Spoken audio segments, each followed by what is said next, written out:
Alright, back for another beer review, and today I'll be reviewing yet another beer from New Park Brewing, and they're out of West Hartford, Connecticut, and this is their blender, the Brunch variant. So they're calling this one a Berliner Weisse sour ale brewed with cranberries and tangerines. It comes in at 5% alcohol by volume. No IBUs listed. Time of review.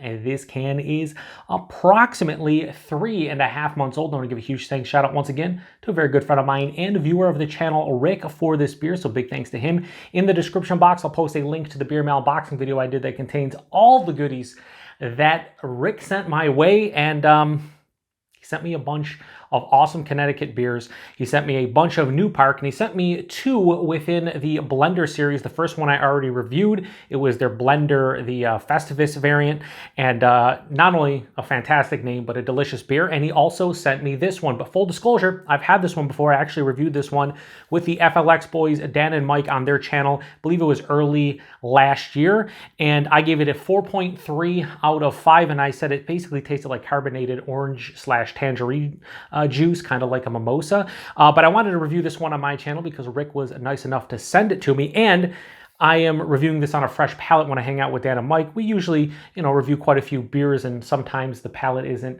super fresh. So it is this time around. Now on both Instagram and Untappd, they mentioned that this one is also hopped with Mosaic hops. And they also say this one has a massive amount of tangerines and then just a touch of cranberries. And on the label it says cranberries and tangerines. I think they should probably reverse the order of that if you're going with a ton of tangerines and just a little bit of cranberry. So yeah, I mean, this was really good. This basically tasted like, again, orange / tangerine juice filled to the brim. I like that. Anyway, let's give it a pour. These to me, while they're like heavily fruited, the other blender I had didn't have like a ton of like the pectin on the sides of the glass. Like it was almost as like they're brewing with fruit puree as opposed to mixing it post-fermentation with the puree itself, which is what a lot of heavily fruited sours are.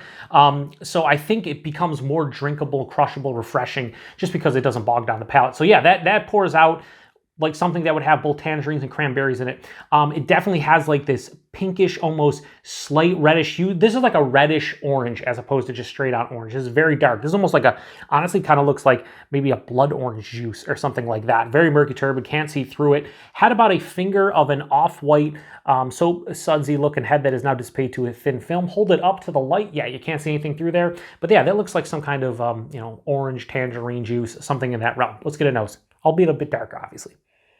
Yeah, I mean, this smells, when I smelled it last time, it was like freshly squeezed orange juice or tangerine juice. It just has a big, vibrant citrus nose. It honestly is like I just poured a glass of maybe orange juice with some pulp in it, and I'm just smelling it, about to take a sip of it. If I was doing this blind, there's no way I'd be able to tell you there's cranberries in this. This definitely has a little bit of a mimosa kick because I want to say it smells like there's alcohol in here, but a little bit, right? But it smells like it's going to be sweet yet tart, probably a little bit of acidity too. But this is not overly complex. I don't want to sit here for 10 minutes telling you about the aroma because it's really just tangerines. I would say probably orange if I was doing it blind. It would be mostly orange, I would say. But it's obviously tangerine. There's really no cranberry to speak of. It smells like I just want to crush this entire glass in about 2 seconds. Anyway, let's get into it. Cheers, everybody. Thanks again, Rick.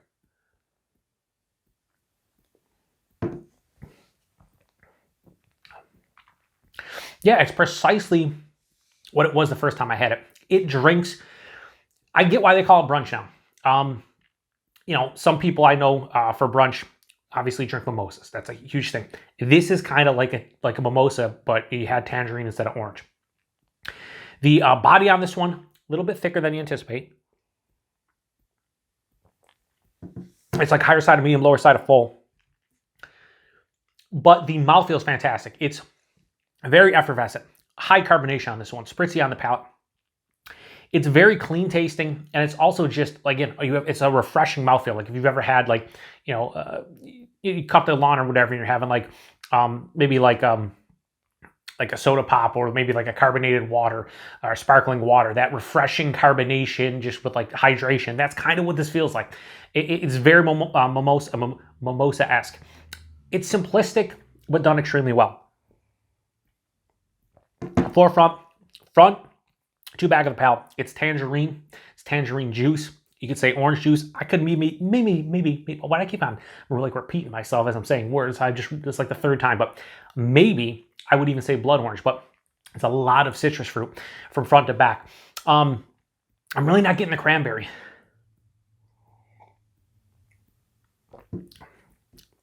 Yeah, not really getting the cranberry. Maybe it's providing that slight little tartness, bitterness, kind of different feeling, but I would never say, if I was doing this blind, I would never say there's cranberry in this as I'm drinking it. But yeah, front to back, it's tangerine. Middle to 2/3 of the way through the palate, I'm hit with a very firm tartness. So this is tart, it's not sour. And then I'm also left with a mild acidity on the back of the palate. This is quite dry, no bitterness to speak of, outside of that little like cranberry maybe bitterness. The base Berliner Weisse, probably just bringing that tartness to the table. I'm really not getting any like malt character or anything. Again, the first time I had this one, it tasted like carbonated orange juice, carbonated tangerine juice. That's what I'm saying here. This is more mimosa-esque than anything, and it's perfect for brunch. The name of it is Blender Brunch. Yeah, if you were drinking this with some brunch, I think you would be having a good time. 5% right in the realm of a lot of mimosas. It's good. It's a damn tasty beer. I'm not going to deviate far from the 4.3 out of 5 I gave it originally. Yeah, not much more to say about it. So Blender Brunch from New Park, I have no issues giving this one. We're going to go straight 4.3 out of 5. I'm not going to change the score. On a fresh palate, I was thinking maybe it'd be a little bit more vibrant. Maybe I wouldn't like it as much. But honestly, this beer right here is exactly what I thought it was. They are who we thought they were, and we let them off the hook. I don't know. I just... R.I.P. Denny Green. Anyway, this beer. Price point availability. These blenders are $23 a 4-pack at the brewery, and availability, I think these are usually only at the brewery. Rick, I think Rick said these are mostly at the brewery. If they do see distro, it's probably just into Connecticut, but I think these are brewery only. But $23 4-pack, kind of the going rate for a lot of these, heavily fruited sours. Again, this doesn't have the pectin and the fruit puree remnants on the side of the glass, but they're clearly using a lot of puree, I would imagine. Or if this is actual fruit and not just straight puree, they're using a shit ton. And yeah, not much more to say about it. So if you've had this one before, post in the comment section. If you had anything within their blender series, let me know. They're 2 for 2 in the blender series. The Festivus I liked a little bit more than this, but I feel the difference between the blenders from New Park and a lot of the heavily fruited sour beers they're just so refreshing. Like, I'm going to drink the rest of this off camera probably in like 5-10 minutes. I just want to kind of chug it. And that's because the body is not as crazily, like thick and smoothie-esque. And just this flavor profile is very crushable. It's like drinking orange juice or tangerine juice because it basically is just carbonated with some alcohol. So anyway, huge thanks to Rick for this beer. Thanks to everybody stopping by for another beer review here on the Beer Patrol. To the next one. Cheers.